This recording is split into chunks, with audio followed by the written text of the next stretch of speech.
2 ہفتے پہلے ایک نئی عورت کو ہمارے ہاں کام کرنے کے لیے رکھا گیا، جس کا نام زہدہ تھا۔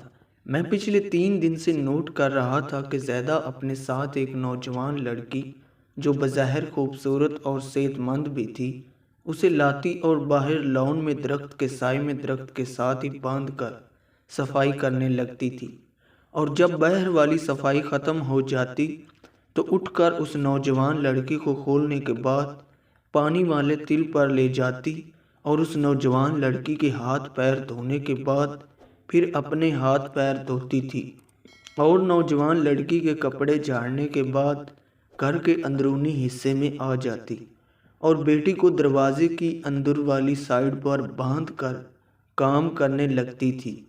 میرے لیے سب سے زیادہ حیرت کی بات یہ تھی کہ جہاں وہ عورت اس نوجوان لڑکی کو بٹھاتی تھی، وہ وہیں چپ چاپ بیٹھی رہتی اور اپنے آپ میں مگن رہتی۔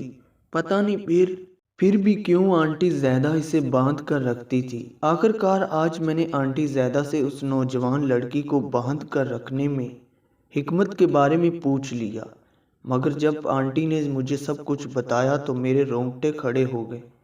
میں نے جب آنٹی زیدہ سے بات سنی تب سے پچھتا رہا ہوں کہ کاش ایسا سوال نہ پوچھتا۔ آنٹی زیدہ نے جو کچھ بھی بتایا، آئیے آپ بھی سنیں آنٹی زیدہ کی زبانی۔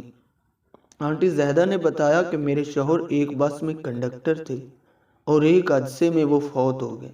میرا ایک بیٹا ہے جس کا دماغی توازن بھی ٹھیک نہیں اور وہ جسمانی طور پر بھی معذور ہیں۔ میری 2 جڑواں بیٹیاں تھیں۔ میری فیملی کا آپس میں بہت زیادہ پیار محبت تقاد، پھر نہ جانے کس کی نظر لگ گئی۔ میرے شوہر کی وفات کے بعد چونکہ بیٹا معذور تھا، لہٰذا کمانے کی ذمہ داری بھی مجھ پر، میری بیٹیوں پر آئی تھی۔ میں نے یہ ذمہ داری اٹھائی، مگر میں اتنا نہ سمجھ سکی کہ میری بیٹیاں تعلیم جاری رکھ سکتیں، لہٰذا میری بیٹیوں نے بھی پڑھائی چھوڑ دی اور چند دنوں کے بعد میری بیٹیاں مجھ سے کہنے لگی کہ وہ بھی میرے ساتھ کام پر جایا کریں گی، مگر میری بیٹیاں جوان تھیں، ان کا بھائی معذور تھا، باپ فوت ہو چکا تھا اور معاشرہ درندوں سے بھرا پڑا ہے۔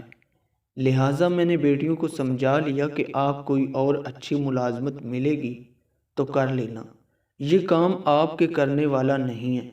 کچھ عرصہ کے بعد میری ایک بیٹی ایک سٹور پر کام کرنے کے لیے لگ گئی، جبکہ دوسری بیٹی گھر پر رہتی اور گھر کے کام کرتی تھی۔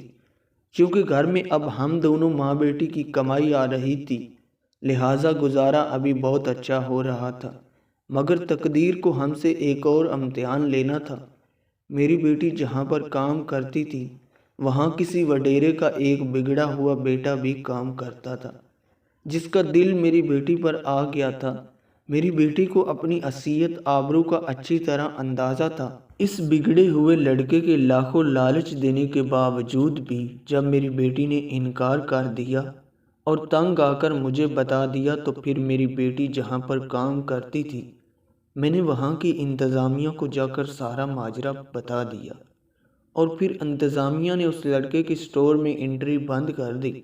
اس لڑکے نے غصے میں آ کر روڈ کراس کرتی ہوئی میری بیٹی کو گاڑی کے ساتھ کچل کر مار ڈالا۔ میری بیٹی کی موت کا صدمہ مجھ سے زیادہ میری دوسری بیٹی کو ہوا، اور وہ ذہنی مریض بن گئی اور آہستہ آہستہ ہوش بھی کھو بیٹھی۔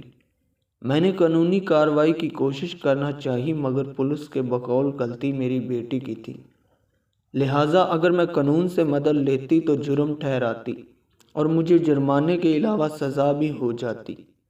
میں نے ڈر کے مارے ہاتھ جوڑ کر بیٹی کی لاش لے لی اور مانگ تانگ کر بیٹی کی کفن دفن کا انتظام کر کے اسے دفنا دیا۔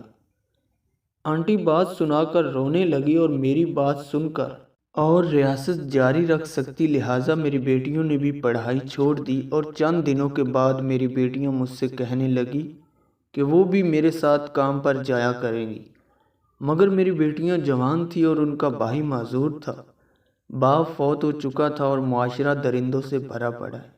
لہٰذا میں نے پھر بیٹیوں کو سمجھا لیا کہ آپ کوئی اچھی ہی ملازمت ہی کر لینا۔ مدینہ کا انصاف دیکھ کر رونے لگا، جبکہ ہم دونوں کو دیکھ کر آنٹی کی ذہنی اب نارمل بیٹھی مسکرانے لگی، اور یقین کریں اس کی معصوم مسکراہٹ دیکھ کر میں سسکیاں لینے لگا کیونکہ اس کی مسکراہٹ میں چھپا درد ہی کچھ ایسا تھا کہ کوئی پتھر دل بھی دیکھتا تو دھاڑے مار مار کر رونے لگ جاتا۔ آنٹی نے مزید یہ بھی بتایا کہ ان کا معذور بیٹا گھر میں ہی رہتا ہے، مگر بیٹی کو وہ اپنی نظروں سے اوجھل نہیں کرتی۔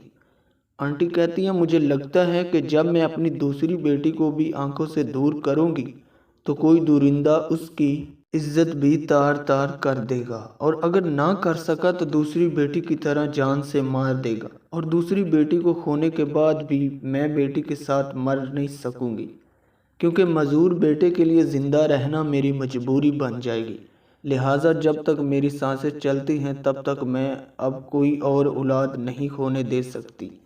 اس ویڈیو سے آپ کو کیا سیکھنے کو ملتا ہے کمنٹ میں لازمی بتائیے گا۔ ملتے ہیں کسی نیکسٹ ویڈیو میں، مجھے دیجیے اجازت، اللہ حافظ۔